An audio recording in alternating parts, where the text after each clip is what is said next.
Well, hello little scientists. Today we are going to be doing a really neat science experiment which is so easy to do using simple materials that you may already have on hand. All you will need are tape, a marker or pen, jug of water, a white sheet of paper and a clear empty tall glass.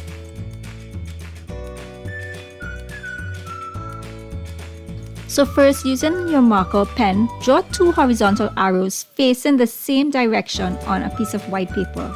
And using some tape, stick the paper onto a wall or any vertical surface.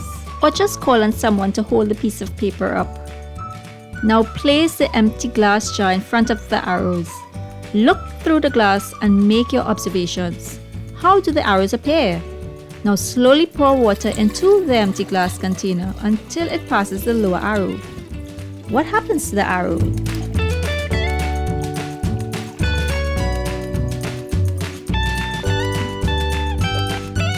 You can experiment further by moving the glass closer or further away from the arrow and see what happens to the image.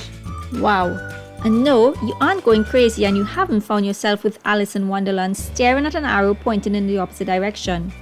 In fact, you have just demonstrated a physics concept called refraction, the bending of light.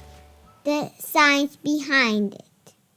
In the refraction experiment we just did, the light reaching our eye, or in this case our camera, is coming from the arrow. As you know, light travels in straight lines, but when you place a glass with water in between your eyes and the arrow, the light from the arrow bends.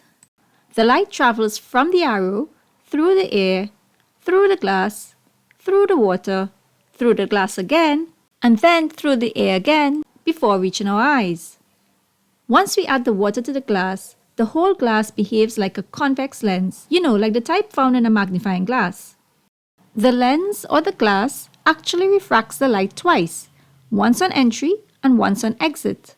Convex lenses bend light to a focal point. This is the point at which the light from an object crosses.